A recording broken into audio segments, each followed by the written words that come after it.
Hello dear students, welcome to English Textbook YouTube channel.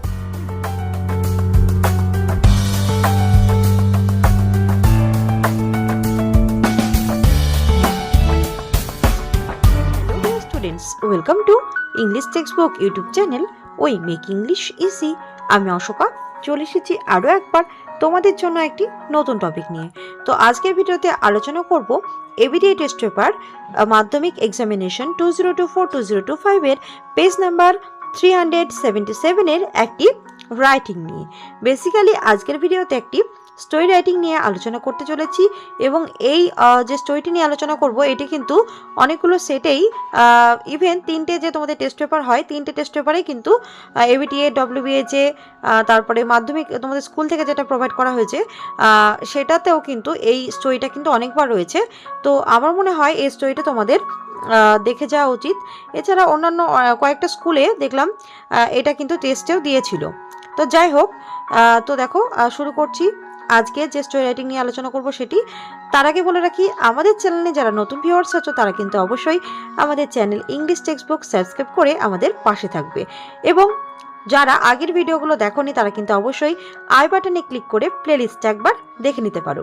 With that seat শুরু করছি আজকের topic. Let's get started. তো দেখো এখানে একটি তোমাদের আউটলাইন দেওয়া রয়েছে। তো দেখো আমি এটা পড়ছি। Develop the following outlines into a story. তো দেখো নিচে যে আউটলাইনটা দেওয়া রয়েছে আউটলাইন্সটা সেটা পড়ে তোমাকে একটা স্টোরি লিখতে হবে উইদিন 100 ওয়ার্ডস। তো 100 ওয়ার্ডের মধ্যে গিভ আ সুইটেবল টাইটেল। এখানে একটা তোমাকে টাইটেলও দিতে হবে। পয়েন্টস তো দেখো, bee falls into a stream. একটা মৌমাছি একটা ছোট নদীতে এসে পড়েছিল। আর ডাভ ড্রপস টুইগ। তো ডাভ, এই যে ডাভ এটাকে ঘুঘু বলা হয়, আবার অনেক সময় পায়রাও বলা হয়। তো যাই হোক, তো ড্রপস আর টুইগ। তো দেখো টুইগ টুইগ কথা অর্থ হচ্ছে ছোট ডাল, ছোট গাছের ডালকে বলা হচ্ছে টুইগ। তো সেই ঘুঘুটি কি করলো, একটা ছোট ডাল সে জলে ফেলে দিল। বি সেভড, সেই মৌমাছিটি প্রাণে বাঁচলো। A hunter about to kill the dove with an arrow. একটা শিকারী সে কি করছিল, সেই ডাব অর্থাৎ সেই ঘুঘুটিকে মারতে এসেছিল এবং সে একটি তীর, সে তার তীরটাকে তাক করেছিল। Bee stung his foot. সেই মৌমাছি সেই যে শিকারী এসেছিল তার পায়ে কামড়ে দিল। মিসেস এম, সে তার লক্ষ্যটিকে মিস করলো। ডাভ সেভড, এভাবে ঘুঘুটিও বেঁচে গেল বা প্রাণে বাঁচলো। তো এইভাবে কিন্তু আমাদের এই পয়েন্টস বা আউটলাইনটা ফলো করে আমাদের একটা স্টোরি লিখতে হবে। তো একটু বুঝতে পেরেছো নিশ্চয়ই, একটু হিন্টসটা পড়ে একটা আইডিয়া তোমাদের চলে আসবে।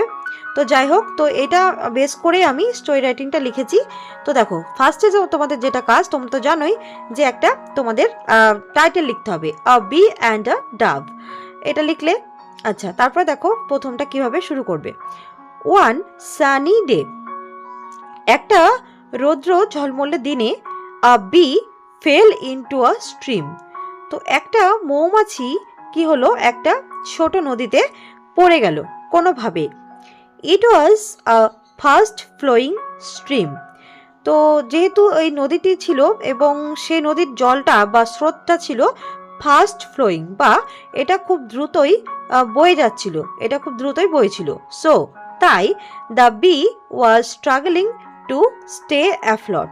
তো যেহেতু নদীতে প্রবাহ ছিল সেহেতু সেই মৌমাছিটি কিন্তু তার ভেসে থাকার জন্য, সেই আফ্লট কথা অর্থ হচ্ছে ভেসে থাকা, তো ভেসে থাকার জন্য সে কিন্তু খুবই সংগ্রাম করছিল, কারণ সে কিন্তু যেহেতু নদী জলের স্রোতটা বেশি ছিল তাই সে কিন্তু ডুবে যেতে পারতো।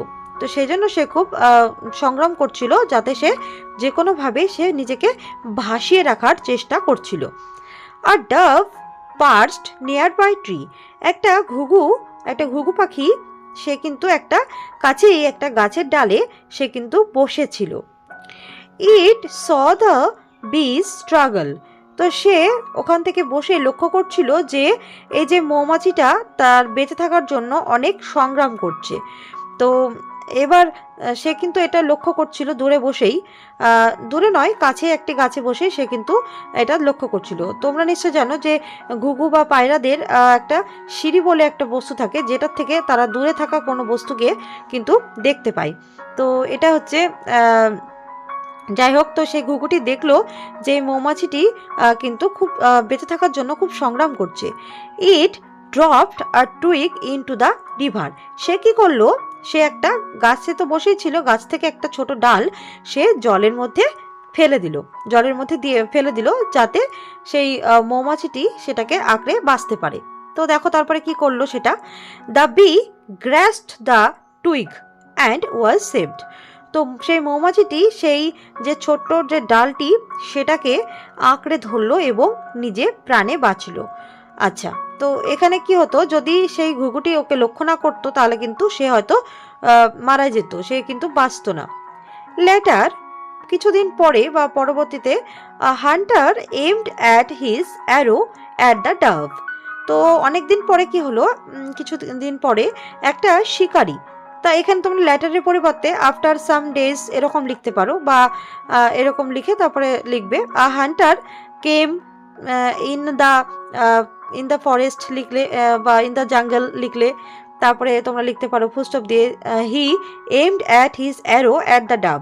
তো সে কি করছিল, সে সেই ঘুঘুটির দিকে তার তীর নিয়ে সে কিন্তু তাক করেছিল যে সে ঘুঘুটিকে কিন্তু তীর দিয়ে সে মেরে ফেলবে, এরকম একটা বা শিকার করবে। তো এরকম সে লক্ষ্য নিয়েছিল। He was preparing to kill the dove. তো সে কিন্তু নিজেকে প্রস্তুত করছিল তার তীর ধনুক নিয়ে, যাতে সে ঘুঘুটিকে মেরে ফেলতে পারে বা শিকার করতে পারে। Just as the Hunter released the arrow. ঠিক যখনই সেই শিকারী তার যে তীর ছিল, তীর ধনুক ছিল, সেখান ধনুক থেকে তীরটিকে যখনই ছুটতে যাবে, the bee remember the dove's kindness. তখন সেই মৌমাছির মনে পড়ে গেল যে সে যে ডাব বা সেই ঘুঘু, যার দয়ালু স্বভাবের জন্য বা তার দয়ার জন্য সে নিজেকে বাঁচিয়ে নিতে পেরেছিল। তো সেই তার কৃতজ্ঞতার কথা মনে করলো। It flew over and stung his foot. সে কি করলো, সে তখনই উড়ে গেল এবং সেই যে শিকারি এসেছিল শিকারির পায়ে কিন্তু সে কামড়ে দিল বা তাকে দংশন করলো, তাকে তার পায়ে কিন্তু বিষ ঢেলে দিল। তো মৌমাছি কামড়ালে তো বেশ তার অ্যাসিড থাকে তাতে, তাই না? তো সেই অ্যাসিডের জন্য আমাদের শরীরে জ্বালাপোড়া করে। তো যাই হোক, সেই শিকারীর কিন্তু পায়ে সে কামড়ে দিল সেই মৌমাছিটি। তারপর দেখো কি হলো, ইন পেন, যন্ত্রণাতে the hunter missed his shot. তো যেহেতু যখনই সে তীরটা ছুটতে যাবে তখনই তাকে এই মৌমাছিটি কামড়ে দিল, সেই শিকারী তখন সে তার যে তীর ছোড়া, তো সেটা সে কিন্তু মিস করলো, সেটা কিন্তু সে পারলো না ঠিকভাবে সেই ঘুঘুটিকে মারতে। ফাইনালি, অবশেষে the dove flew away and saved from the hunter's grip. সে কি হলো, অবশেষে দেখো ঘুঘুটি উড়ে গেল যেহেতু, সে কিন্তু তখন কি সে শিকারীর যে হাতছানি সেখান থেকে সে কিন্তু বেঁচে গেল, সে কিন্তু নিজের প্রাণটাকে বাঁচাতে পারলো। The bee became glad.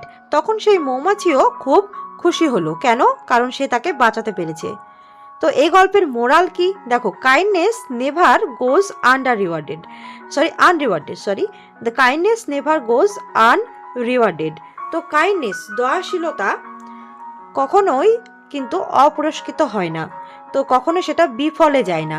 তো কেউ যদি কাউকে কখনো দয়া করে তাহলে কিন্তু সেটা পরে কিন্তু পুরস্কৃত একসময় কোনো না কোনো সময় হবেই।